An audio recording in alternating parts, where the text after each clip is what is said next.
Graças a Deus, mais um culto. Convido a todos os irmãos e a você que nos acompanha pelo canal Família Batista Prudente a nos acompanhar com a sua Bíblia. Vamos abrir no livro do Evangelho de João, capítulo 21,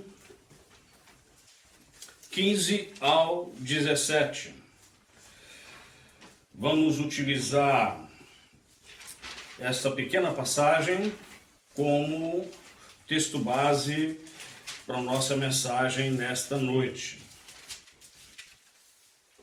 Evangelho de João, capítulo 21, versículos 15 ao 17, diz assim: E depois de terem jantado, disse Jesus a Simão Pedro: Simão, filho de Jonas, amas-me mais do que estes?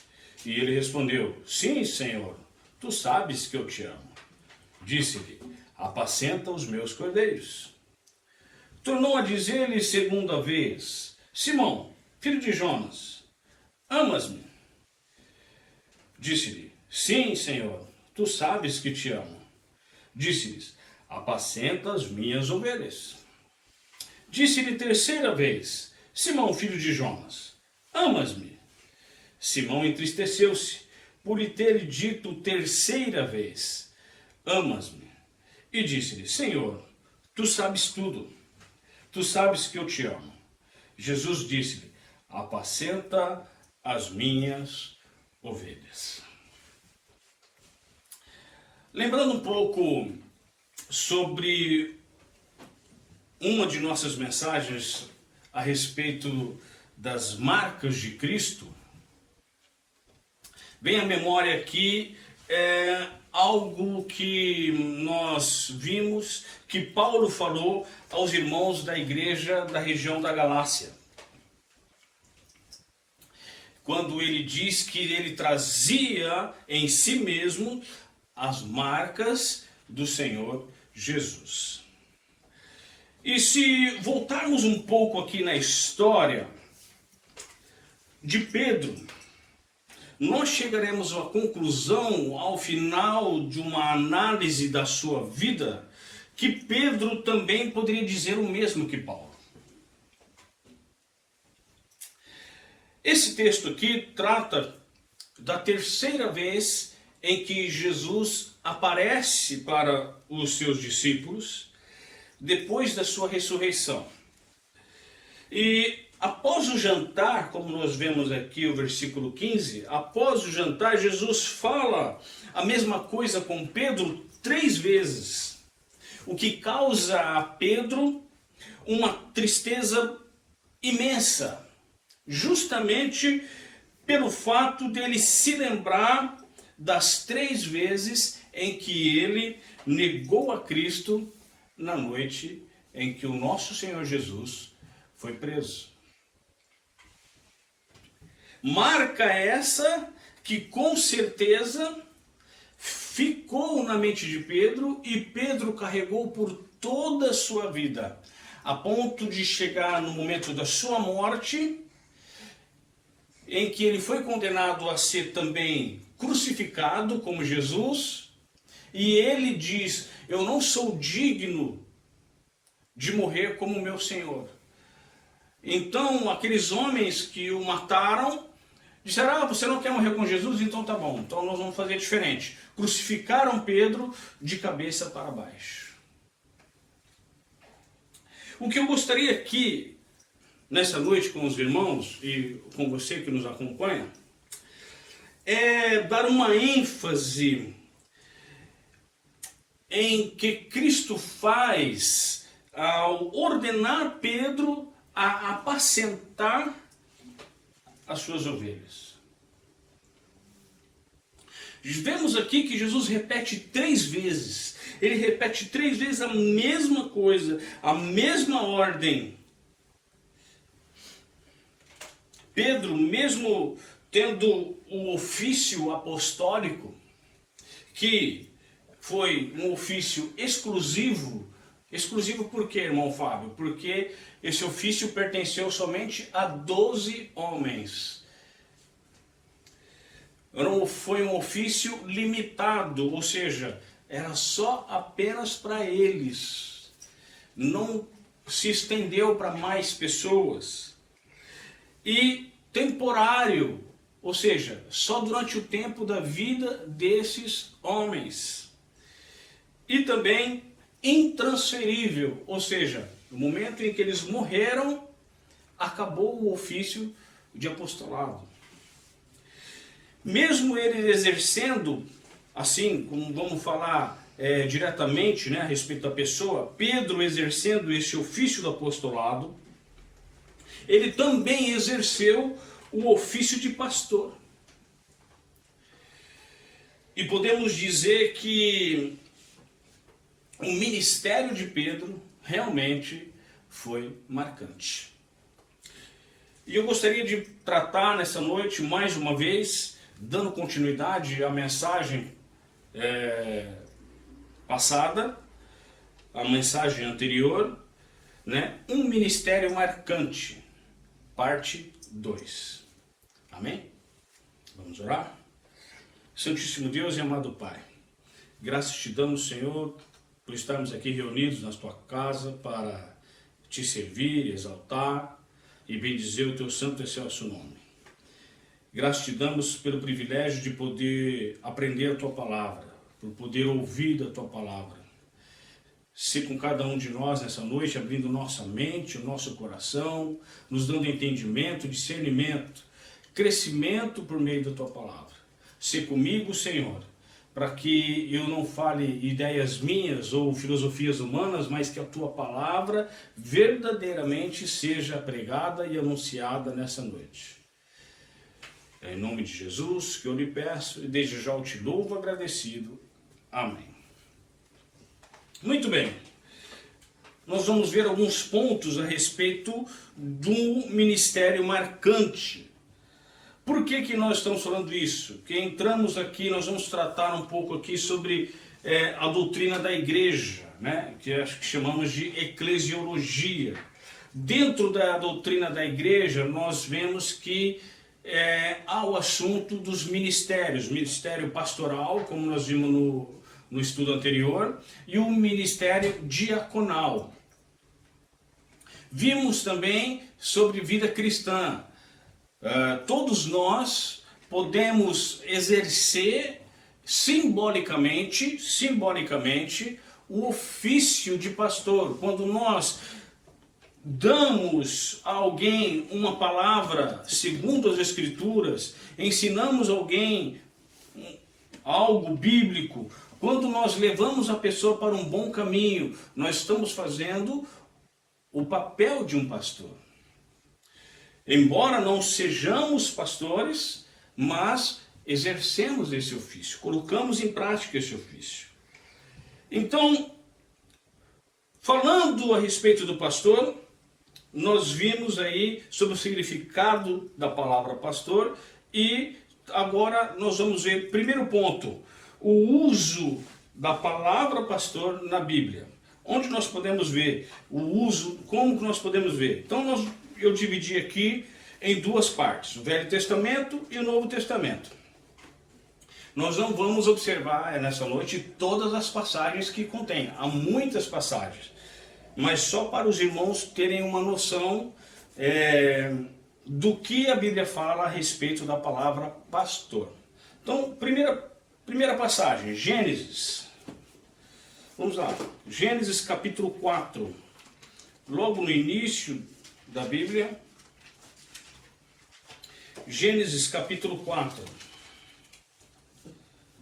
versículo 1 e 2, diz assim: E conheceu Adão a Eva, sua mulher, e ela concebeu e deu à luz a Caim, e disse: Alcancei do Senhor um homem, e deu à luz mais a seu irmão Abel. E Abel foi pastor de ovelhas, e Caim foi lavrador da terra. Nós temos aqui, então, o ofício, ou a profissão de pastor de ovelhas. Abel foi pastor de ovelhas. Do hebraico, traduzido para o grego, essa palavra pastor, no grego, é poimen. Pastor em português. Outro exemplo, Êxodo capítulo 3, versículo 1. Êxodo 3, versículo 1, diz assim: E apacentava Moisés o rebanho de Jetro, seu sogro, sacerdote em Midian, e levou o rebanho atrás dos desertos e chegou ao monte de Deus, a Horebe. Então nós vemos aqui em Êxodo capítulo 3, versículo 1, o significado da palavra pastor. Vemos aqui em Êxodo capítulo 3, versículo 1, a palavra pastor sendo colocada em prática. Pastor é aquele que apacenta, aquele que cuida, aquele que dirige, aquele que orienta, aquele que alimenta. Pastor. Então, Moisés sendo o pastor de ovelhas.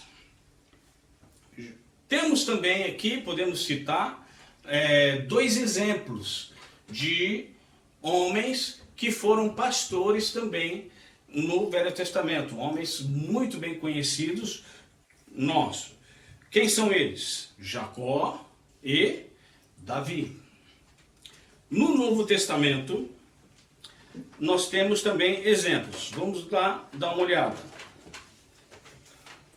Novo Testamento, Lucas, Evangelho de Lucas, capítulo 2, versículo 8.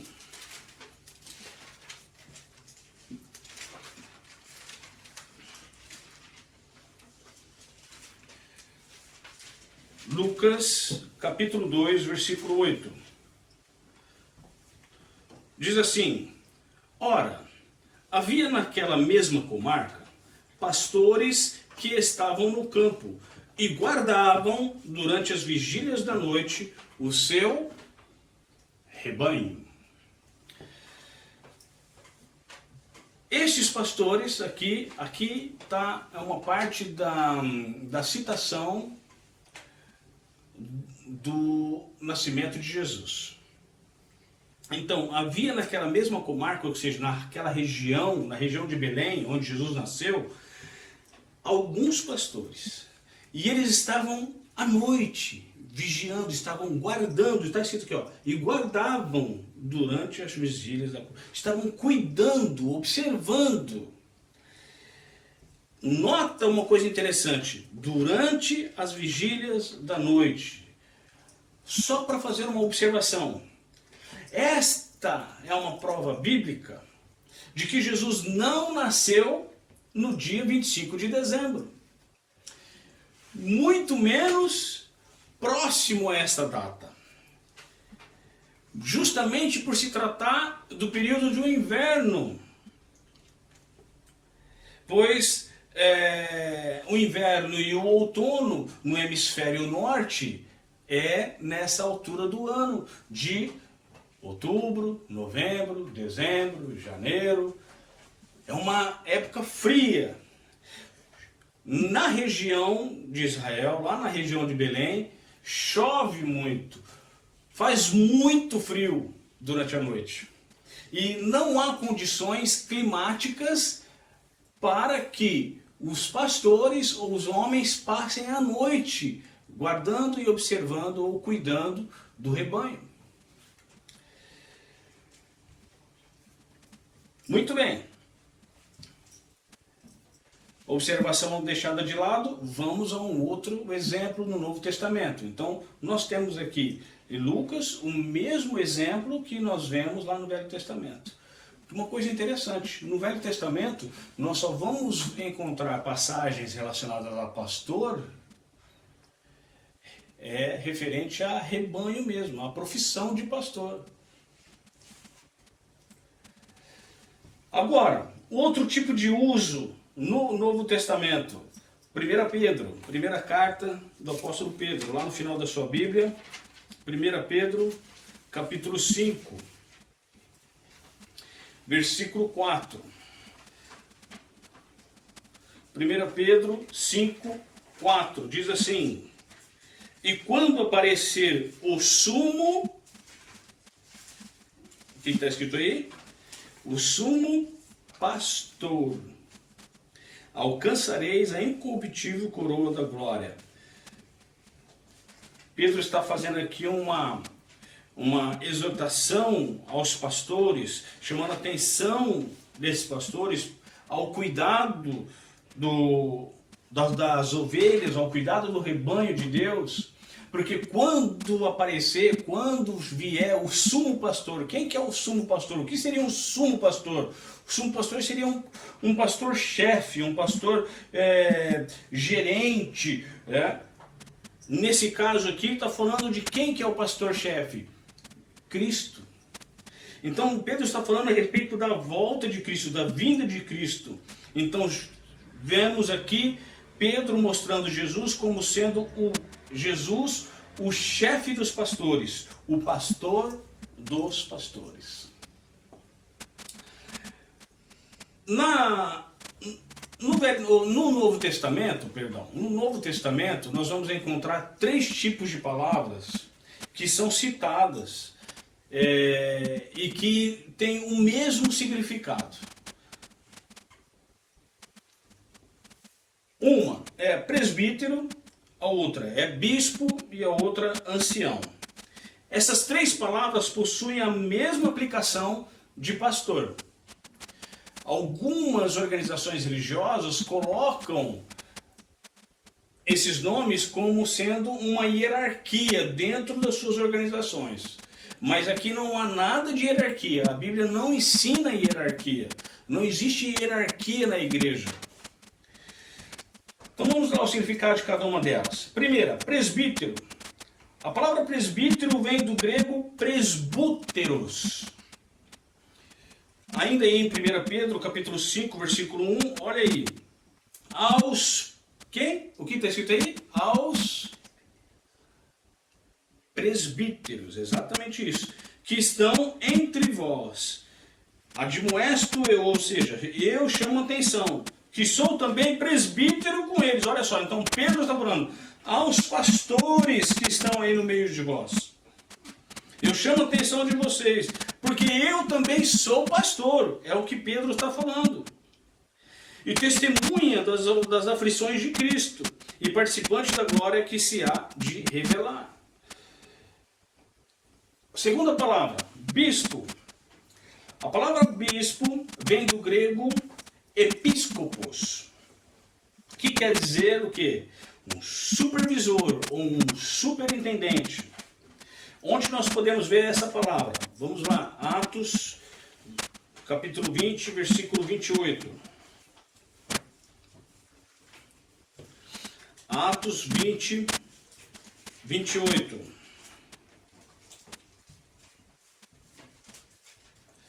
Diz assim: olhai, pois, por vós, e por todo o rebanho, sobre que o Espírito Santo vos constituiu o quê? Bispos. Então, olha, aqui está falando Paulo está falando aos irmãos da igreja de Éfeso. Irmãos, eu chamo a atenção, nesse caso aqui, ele estava em Mileto, ele manda chamar lá os irmãos de Éfeso, e orienta, olha, a todos vocês, pastores, a quem Deus constituiu vocês como pastores, olhem pelo rebanho, cuidem do rebanho. Olha aí, e vos constituiu bispos. Para que foram constituídos bispos? Para o quê? Qual é a palavra que vem aí? Apacentardes a igreja de Deus, que ele resgatou com o seu próprio sangue. Só apacenta alguém quem é o quê? Pastor. Então aqui a palavra bispo também está se referindo ao ofício de pastor. Muito bem, outro exemplo. 1 Timóteo, capítulo 3, versículo 1.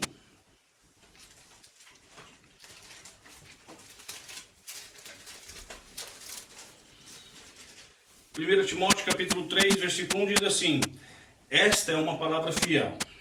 Se alguém deseja o episcopado, excelente obra deseja. Esse episcopado se alguém deseja ser um bispo, uma excelente obra deseja. Se alguém deseja ser pastor, uma excelente obra deseja. Então a você, ou qualquer outro irmão que deseja, ou tem o desejo no seu coração de ser pastor, preste bem atenção. Essa é uma obra de excelência.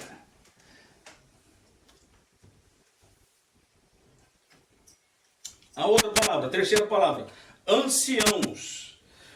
O que é mais engraçado é que a palavra anciãos também vem do mesmo grego que vem a palavra presbíteros. Qual que é a palavra em grego que eu falei? Presbúteros. Muito bem. Vamos dar uma olhada lá. Atos 14, 23. Atos 14, 23. Diz assim: e havendo-lhes por comum consentimento eleito o quê? Eleito o quê? Anciãos em cada igreja, orando com jejuns, e encomendaram ao Senhor em quem havia crido. Então foi feita uma reunião, foi feita uma eleição, escolheram então ali anciãos, escolheram ali pastores para cuidar das igrejas. Geralmente, a palavra ancião, quando fala ancião na Bíblia, está se referindo a alguém mais velho. Você, por exemplo, entra numa empresa e vai trabalhar lá numa empresa, tem lá uma pessoa que já está lá há 10 anos nessa empresa. Então, ele é um ancião, ele é o ancião da sua empresa. É o funcionário mais velho que tem lá na empresa. Lá na sua escola tem um professor que é o professor mais antigo da escola. Ele é o professor ancião, ele é o ancião que dá, o ancião que dá aula de português. É o seu professor. Ele é o mais velho. Podemos chamar alguns pastores de bispos? Normal. Podemos chamar alguns pastores de presbíteros? Também? Normal. Podemos chamar alguns pastores de ancião? Normal também. No entanto, o mais correto é chamar o pastor, que tem uma idade mais avançada, um pastor mais antigo, chame ele de pastor mesmo. Talvez se chamar ele de ancião, ele vai ficar meio constrangido, né, coitado? Hoje em dia, qualquer coisa constrange as pessoas também, né? Mas ele é o ancião que está ali cuidando do rebanho. Muito bem. Agora dá só uma olhada. Atos capítulo 20, vamos lá. De novo, Atos capítulo 20, outro exemplo. Atos capítulo 20, versículo 17. Então Paulo está lá com os irmãos da igreja de Éfeso, ele se reúne, ele quer se reunir com os pastores de Éfeso. Éfeso tinha uma igreja muito grande, tinha muitos membros. Então diz assim: e de Mileto mandou a Éfeso a chamar os anciãos da igreja. Então ele manda chamar os anciãos da igreja. E olha só que coisa interessante, quando nós vamos lá para o versículo 28, Paulo está tratando com os mesmos anciãos, mas olha o que está escrito lá no 28, olhai, pois, por vós e por todo o rebanho sobre que o Espírito Santo vos constituiu o quê? Bispos. Então, ancião, presbíteros e bispo têm o mesmo significado. Pastor tem a mesma função, apacentar o rebanho. Muito bem, há uma quarta palavra. Eu falei 3 palavras, né? Mas há uma quarta palavra. Mas essa palavra é utilizada somente em um dos livros do Novo Testamento. Está sendo utilizada somente no Apocalipse. Essa palavra é a palavra anjo. Vamos dar uma olhada? Apocalipse capítulo 1, versículo 20. Apocalipse, o último livro da sua Bíblia, capítulo 1, versículo 20.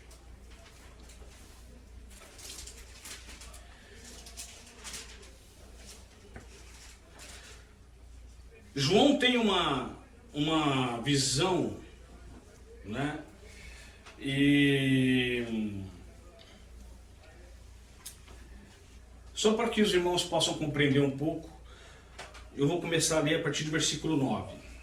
O apóstolo João diz assim: Eu, João, que também sou vosso irmão e companheiro na aflição e no reino e paciência de Jesus Cristo, estava na ilha chamada Patmos por causa da palavra de Deus e pelo testemunho de Jesus Cristo.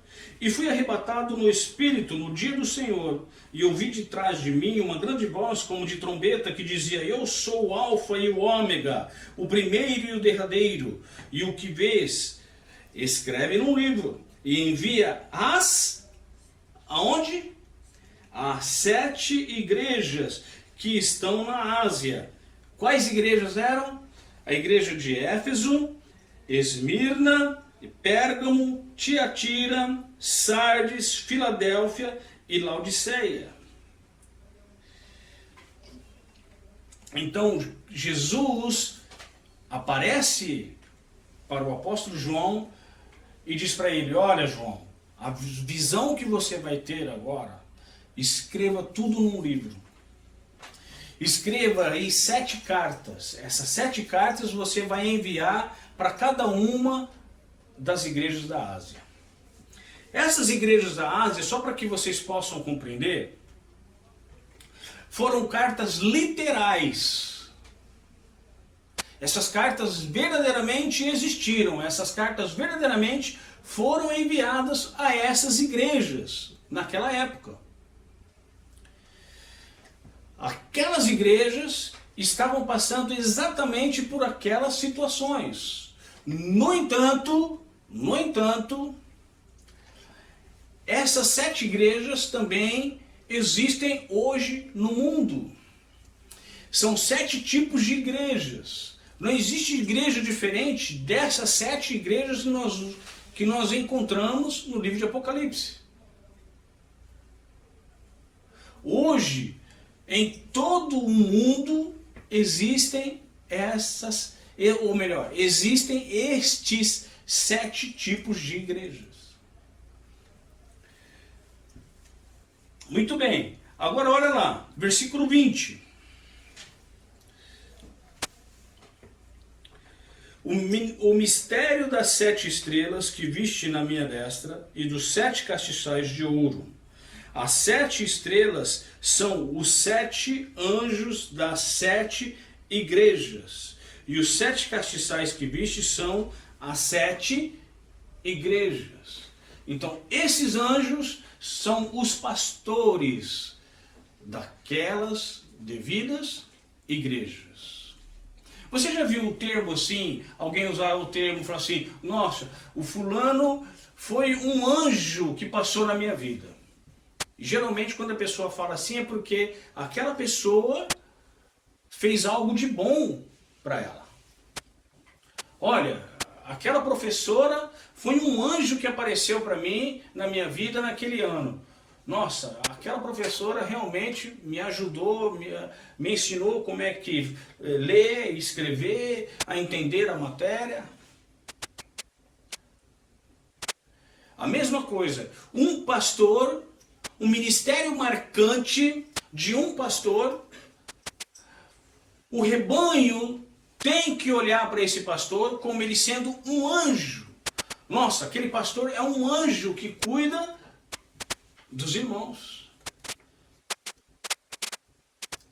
Compreende?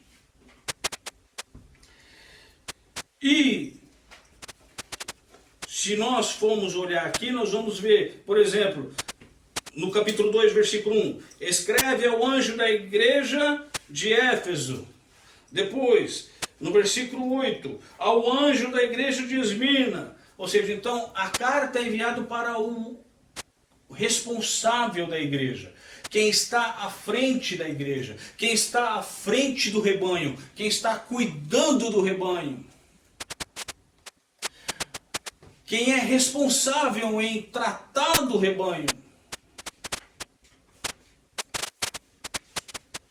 Segundo ponto.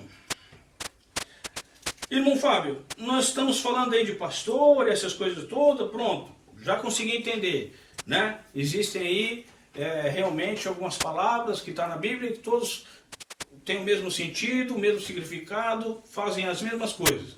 Agora, uma pergunta, qualquer um pode ser pastor? Qualquer um pode ser pastor?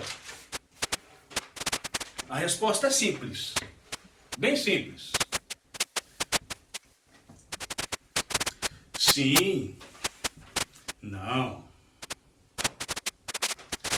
Por quê? Sim e por que não? Sim, qualquer um pode ser pastor. Por quê? Porque não é exigida biblicamente uma condição,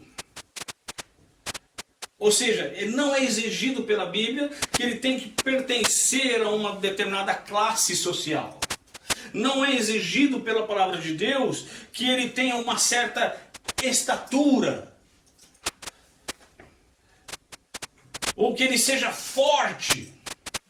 Ou que ele tenha uma determinada aparência. Ou que pertença a uma determinada etnia. Seja lá qual for a posição que o homem ocupar na sociedade, ele pode ser um pastor, sim. Pedro era um pescador. Lembra? Em Atos 2. Mas não são galileus esses homens? Por quê? Os galileus eram considerados ignorantes. Não tinham estudo, não sabia nada. Nossa, os caras estão falando em japonês, em inglês, alemão, francês. Que é isso? O que está acontecendo? Deve estar bêbado, não é possível. Não foi o que aconteceu lá em Atos 2? Mas aqueles que eram nascidos naquelas terras, quem era nascido na França, quem era nascido em Roma, quem era nascido, seja lá qual for o lugar, estava reconhecendo que aqueles homens estavam pregando, porque aqueles homens estavam pregando as suas próprias línguas de origem. Então Pedro foi feito de pescador, ele foi feito um pastor. Cristo deu o curso para aqueles homens. Cristo foi quem foi o primeiro professor teólogo. Vamos dizer assim, o primeiro professor de teologia. Agora, irmão Fábio, então por que não? Por que não pode ser qualquer um ser pastor? Justamente porque a palavra de Deus traz de forma muito clara sobre as qualificações. Nota, há uma diferença entre posição social e qualificação.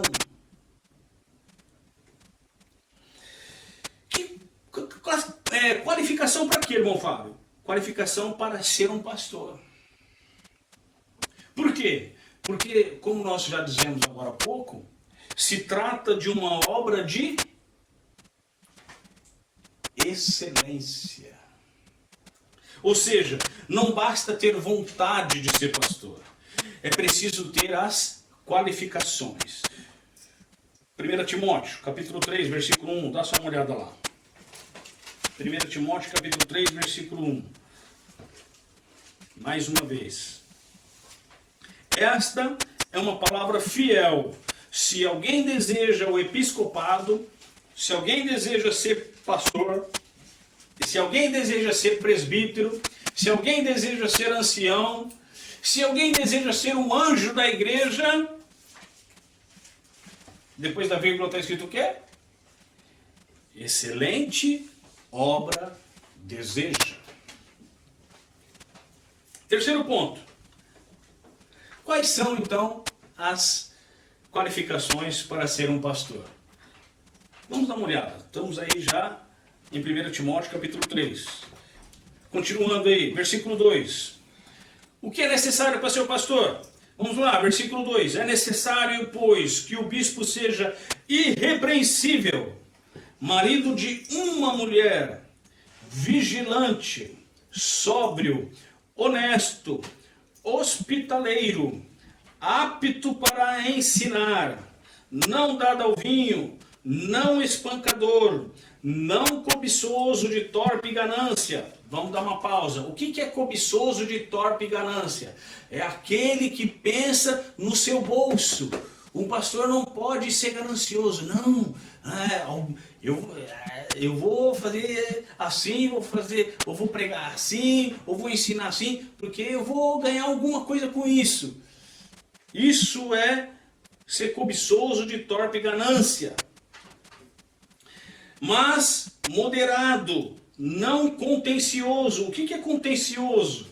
Não briguento, aquele que não arruma confusão, aquele que não briga por qualquer coisa.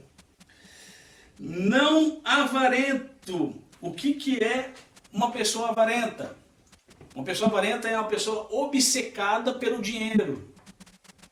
Ah, não, melhor não mexer com isso, porque senão eu vou perder. Versículo 4. Que governe bem a sua própria casa, tendo seus filhos em sujeição, com toda a modéstia. Preste bem atenção. O que é modéstia? Bom comportamento. Bom exemplo de comportamento. Continuando, versículo 5. Porque se alguém não sabe governar a sua própria casa, como terá cuidado da igreja de Deus? Versículo 6, continuando aí ainda as qualificações. Não neófito. O que é uma pessoa neófita? Neófito é um novato da fé. Ou seja, o camarada começa a ir na igreja. Aí recebe a Cristo. Uma semana depois já quer ser pastor. Não. A palavra de Deus diz que não pode ser novato na fé. Precisa ser experimentado na fé. Continuando. Por que ele não pode ser neófito da fé? Para que, ensoberbecendo-se, o que é uma pessoa ensoberbecer? É tornar um vaidoso. Não caia na condenação do diabo. Versículo 7. Paulo continua. É necessário também que tenha bom testemunho dos que estão de fora, para que não caia na afronta e no laço do diabo. Outra passagem que mostra aí as qualificações. Vamos lá, Tito, depois de Timóteo. 1ª e 2ª Timóteo, depois Tito, capítulo 1, versículos 5 ao 9. Diz assim: por esta causa, Paulo está falando a Tito, tá bem? Paulo está conversando com Tito a respeito de qual deve ser as qualificações aqui para um pastor.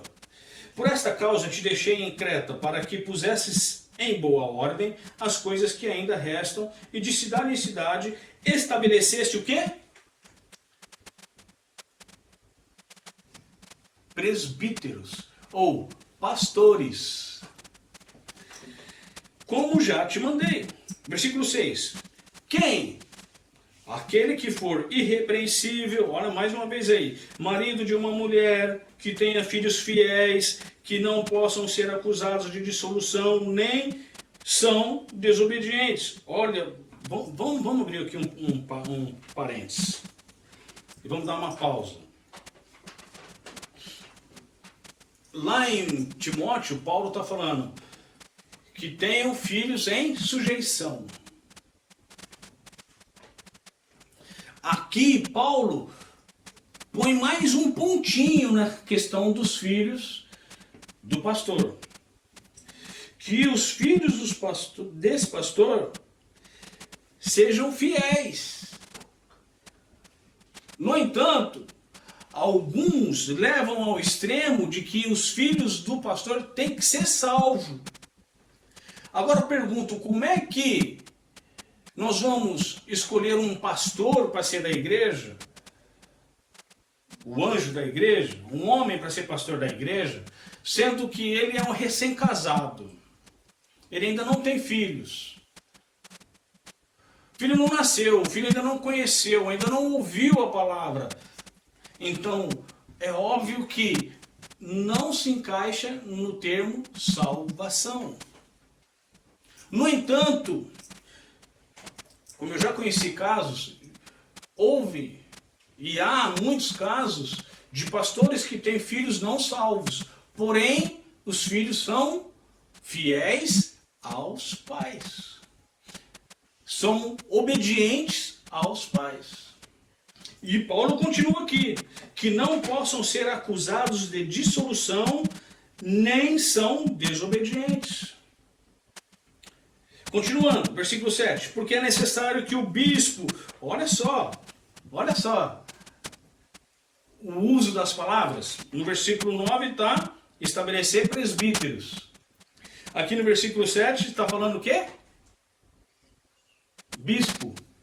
Então é necessário que o bispo, ou seja, é necessário que o pastor seja irrepreensível como mordomo da casa de Deus, não soberbo, nem iracundo, nem dado ao vinho, nem espancador, nem cobiçoso de torpe ganância, mas dado à hospitalidade, amigo do bem, moderado, justo, santo, temperante, retendo firme e fiel a palavra, que é conforme a doutrina, para que seja poderoso tanto para admoestar com a sã doutrina, como para convencer os contradizentes. Então, eu enumerei aqui mais ou menos 14 qualificações. Irrepreensível. Esse pastor tem que ter uma integridade moral pública. Segunda, situação conjugal adequada. Um pastor, ele tem que ser casado. Biblicamente, não pode ter na igreja um pastor solteiro. Terceiro, vigilante. O que seria vigilante? É alguém que se abstende de tudo que é prejudicial. Você vê que aquela pessoa, é melhor eu não fazer isso porque isso pode ser ruim. Olha, eu não vou lá porque isso pode me dar uma má fama. Olha, não vou fazer tal negócio porque isso pode ser prejudicial para a minha pessoa. Ele é vigilante. Quarta, sóbrio. O que seria sóbrio? Seria uma pessoa temperante, calmo, ordeiro. 5, honesto. Um homem que tem uma boa conduta. Sexta, habilidade disciplinar. Aqui entra a respeito dos filhos em sujeição. Então, por mais que o filho não seja salvo, o filho tem a noção, o filho tem a responsabilidade de ver que o pai é uma autoridade. Esse pastor, esse pai, esse homem passou para esse filho, mesmo esse filho não sendo salvo, a missão de que ele é a autoridade e de que ele deve obediência à sua autoridade. Continuando, sétimo ponto, ou sétima qualificação, deve ser um homem tranquilo, ele deve transparecer a tranquilidade, não se apavora facilmente. Oitavo, hospitaleiro. Nono, não dado ao vinho, ou seja, é um homem sem vícios, é um homem que tem uma vida exemplar. Fica feio, né?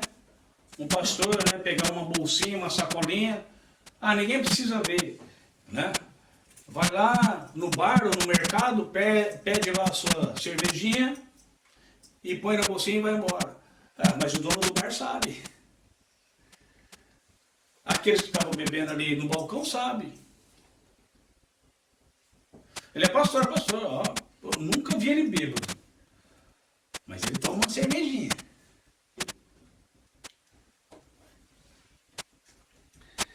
Décimo, ausência de cobiça. Ele é vazio de soberba. Ele é sem avareza. 11º, experiência cristã. Aí entra o que nós lemos lá em 1 Timóteo, não neófito. Ou seja, ele não pode ser novato na fé. Tem que ser um homem experimentado na fé. Algumas organizações religiosas chegam a ordenar alguns homens a pastor, mas antes dele ser ordenado a pastor, eles ordenam esse homem a diácono. Então ele é ordenado a diácono, passa a servir a igreja como diácono, aí a igreja começa a observar e tal, aí depois vai lá, não, olha, o irmão fulano de tal, o diácono fulano de tal, vamos ordená-lo a pastor. Não que isso seja norma bíblica, mas é costume de algumas organizações. É um homem experimentado na fé. 12º, pacificador, ou seja, é aquele homem que evita discussões, evita brigas, evita contendas. Ele pacifica as pessoas que estão tendo problemas, estão tendo discussões. Não, pera, vamos resolver isso aqui? Pera, o que aconteceu? Como é que não é? Pera. 11ª, aptidão para ensinar. Um homem, para ser pastor, ele tem que ter aptidão para ensinar. Senão não pode ser pastor. Por quê? Porque isso requer dele o conhecimento da palavra. Porque ele precisa passar, transmitir a palavra, ensinar a palavra para as pessoas. E para isso ele precisa ter o quê? Uma dedicação ao estudo da palavra. Se ele não dedica tempo ao estudo, se ele não se dedica a estudar, como é que ele vai ensinar? Que tipo de alimento que ele vai levar para as ovelhas? Que tipo de doutrina que ele vai ensinar para a igreja? 14º, ter ortodoxia da fé. O que seria isso, irmão? Ou seja, seria um homem firme no que se diz respeito à palavra de Deus. Um homem firme no que se diz respeito à sua vida particular. Um homem firme no que diz respeito às doutrinas bíblicas. Tanto ao que vai ser ensinado na igreja, quanto ao que vai levar a igreja a praticar. Tem que ser firme. Ter ortodoxia na fé. Agora, uma coisa interessante, irmão Fábio. Até agora o irmão falou aí de pastor. E as pastoras? Não há pastoras na Bíblia. O quê, irmão? Na Bíblia não há orientação para ordenar mulheres ao ofício pastoral. Ah, mas isso é machismo. Não sei o quê. Não é machismo. Aquilo que Deus pôs como sendo certo é para ser feito como sendo certo. Olha, vamos dar um exemplo?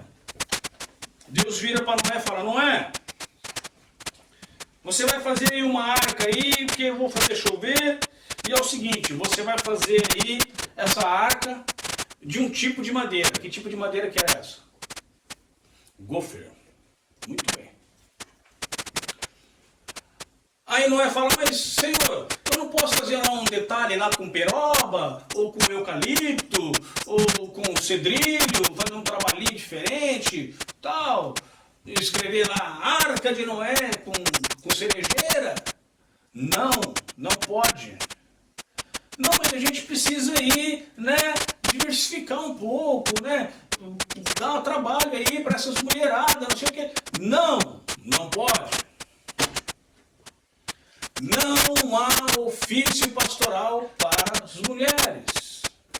Talvez alguém use os exemplos de Raquel, lá no Velho Testamento. Raquel e Zípora. Quem foi Raquel? Quem foi Raquel? Esposa de Jacó. E Zípora foi esposa de quem? Zípora foi esposa de Moisés. Mesmo usando esses dois exemplos, a gente tem aqui que fazer uma observação. Essas mulheres, elas cuidavam do rebanho dos pais delas. Por quê? Porque elas não tinham irmãos homens. Então quem ia cuidar do rebanho? As filhas. Ah, irmão Fabito era pastora. Depois que elas se casaram, os seus esposos, Jacó e Moisés, assumiram o ofício pastoral. Vamos lá. Gênesis, capítulo 29, versículo 9. Vamos ver o primeiro exemplo. Raquel. Gênesis, capítulo 29.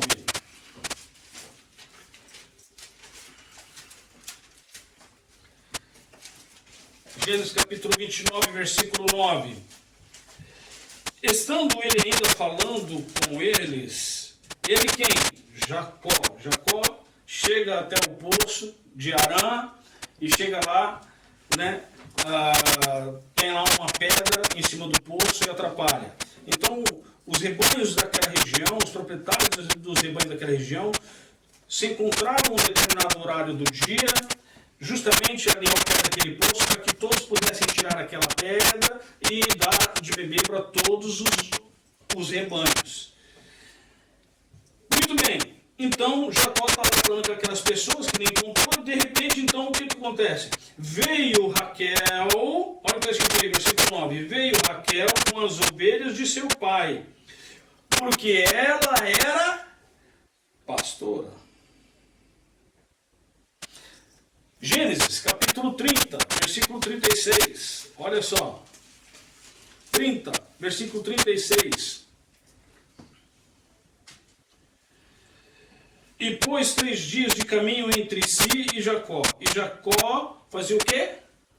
Apacentava o restante dos rebanhos de Labão. Jacó casou com Raquel. Um detalhe. Raquel não precisou nem casar com Jacó para deixar o ofício pastoral.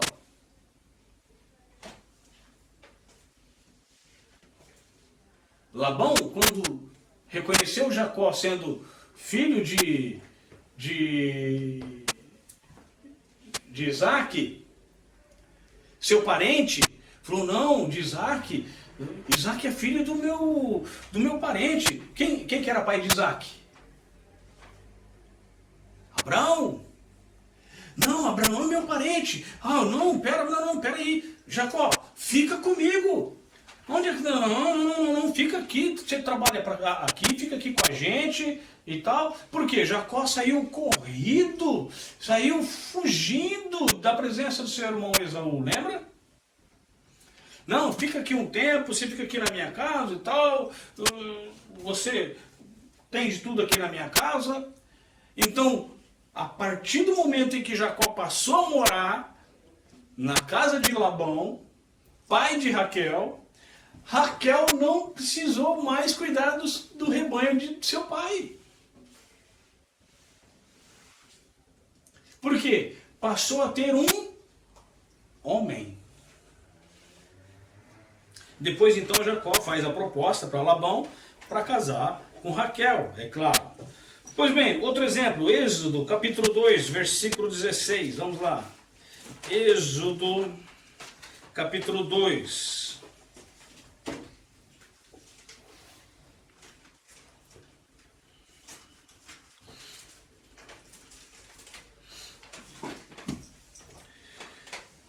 Êxodo capítulo 2, versículo 16 diz assim: E o sacerdote de Midian tinha 7 filhas. Presta atenção. O sacerdote de Midian tinha 7 filhas. as quais vieram tirar água e encher os bebedouros para dar de beber ao rebanho de seu pai. Então, esse sacerdote de Midian tinha 7 filhas. Não tinha filhos homens, só tinha filhas mulher. Então elas que cuidavam do rebanho. Olha só, versículo 17, coisa interessante. Então vieram os pastores e expulsaram-nas dali. Também havia um poço onde eles se reuniam, a mesma situação lá de Raquel. E eles, sabendo que aquelas mulheres eram frágeis, sai daqui, a gente vai dar água para o nosso rebanho aqui, somos daqui, vocês não valem nada, sai daqui. Moisés estava ali do lado, só vendo. Moisés então fez o quê? Moisés, porém, levantou-se e fez o quê? Defendeu-as e deu de beber ao rebanho. É o primeiro ato aqui de Moisés como pastor, né? Fora do Egito. Ele defendeu-as. Defendeu aquelas mulheres. Um pastor, ele defende as suas ovelhas. Então, a partir daquele momento, Reuel, que era o pai daquelas moças, manda chamar Moisés. Então Moisés passa a morar ali junto com ele, na mesma terra, em Midian. Então Moisés passa a fazer o quê? Passa a exercer o ofício de pastor. Olha aí o capítulo 3, versículo 1. Capítulo 3, versículo 1 de Êxodo. E apacentava Moisés, ou seja, e exercia o ofício de pastor, o rebanho de Jetro, seu sogro. Errei até o nome aqui, o seu sogro, né? O nome daquelas moças, né? Sacerdote em Midian, e levou o rebanho atrás do deserto, e chegou ao monte de Deus, a Horebe. Então Moisés, quando Zípora tem ali já um homem para cuidar do rebanho, Zípora já não cuidou mais do rebanho de seu pai. Irmão, então isso quer dizer que se houver uma igreja onde não houver homens, então aí uma mulher pode ser pastora? Pode. Lá não tem homens. Uma mulher pode ser pastora.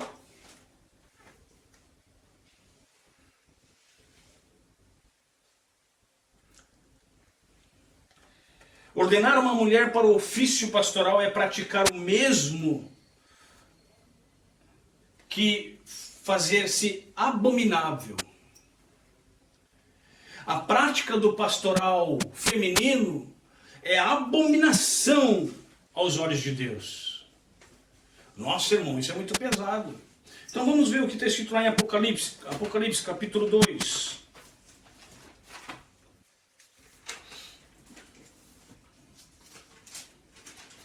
Apocalipse capítulo 2. Versículo 18 ao 20. Diz assim: e ao anjo e ao pastor da igreja de Tiatira escreve: isso diz o Filho de Deus, que tem os seus olhos como chama de fogo e os pés semelhantes ao latão reluzente. Eu conheço as tuas obras, e o amor, e serviço, e fé, e a tua paciência, e que as tuas últimas obras são mais do que as primeiras. Vamos dar uma pausa? Olha, Cristo Jesus está fazendo um elogio para aquela igreja, a igreja de Tiatira. Eu conheço as tuas obras. Vocês têm um grande amor, o serviço de vocês, a fé, a paciência. As tuas últimas obras são muito mais do que as primeiras. Vocês trabalham. Olha, parabéns. A igreja de Tiatira, até aqui, no versículo 19, estava de parabéns. Uma boa igreja para se frequentar, irmão Fábio. Versículo 20. Tem um mas algumas poucas coisas tenho contra ti.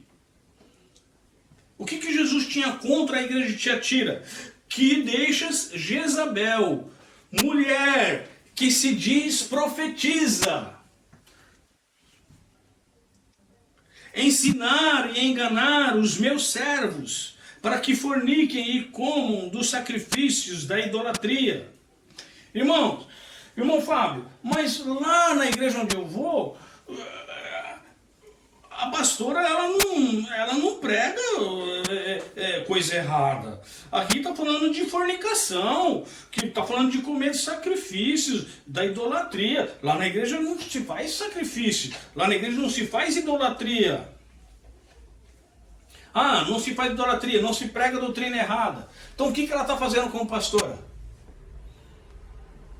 Só o fato dela exercer o ministério pastoral já é uma falsa doutrina. Já está fazendo o rebanho engolir essa doutrina goela abaixo.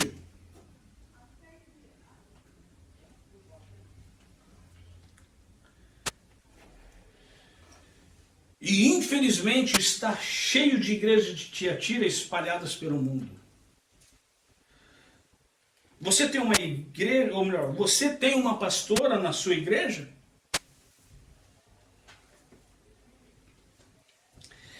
Então, biblicamente falando, eu posso dizer que você está numa igreja de Tiatira. Não basta a igreja ser uma igreja trabalhadora, dizer que você é cheio de fé, e que trabalha, e que faz isso, e que faz aquilo, e tal, e amor, e todo mundo é muito unido, essas coisas todas. A pastora exerce ofício pastoral. É a abominação aos olhos de Deus. Talvez alguém diga, mas irmão, o mundo mudou.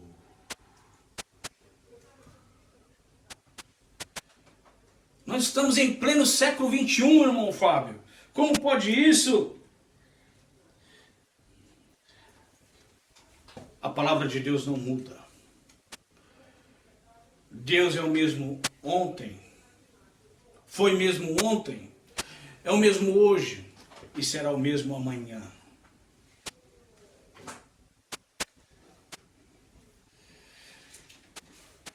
O que nós podemos tirar de lição com isso? Nós podemos olhar por meio da mensagem dessa noite como reconhecer um pastor verdadeiro. Talvez poderia ser esse o título. Mas o ministério pastoral marcante, um ministério marcante, só pode ser reconhecido através das Escrituras. A sua igreja quer ordenar um determinado irmão a pastor? Observe as qualificações. Existe um jovem, um irmão, que tem dito que quer ser pastor, ou até um irmão mais velho, um ancião, como nós acabamos de aprender, quer ser pastor? Irmão, vamos ver se o irmão tem essas qualificações. De outra forma, não pode. Amém? Que Deus abençoe. Vamos orar? Santíssimo Deus e amado Pai, graças te damos pela Tua palavra, graças te damos por tudo que o Senhor tem feito por nós, por tudo que o Senhor tem nos dado, por tudo que o Senhor tem transmitido em relação à vida cristã, em relação à doutrina da igreja, a vida pastoral, o ministério pastoral. Te louvamos, ó Deus, porque o Senhor nos dirige, nos guia por meio da Sua Sagrada Escritura, infalível, imutável, poderosa para fazer o homem perfeito. Ó Pai, se conosco durante essa semana que se inicia, aqueles que estão com os problemas de saúde, aqueles que precisam resolver situações do seu dia a dia, os que vão trabalhar, os que vão estudar, esteja abençoando a cada um, Senhor. Abençoe os nossos amigos que nos acompanham pela internet, suprindo a necessidade de cada um deles. E o principal, Senhor, que o Senhor haja na vida daquele que ainda não está em Cristo, e salva-o pelo poder da tua palavra, transformando pelo poder do teu Espírito Santo, fazendo-o, ó Pai, ser um servo teu fiel. Graças te damos por tudo que o Senhor tem feito por nós. Em nome de Jesus.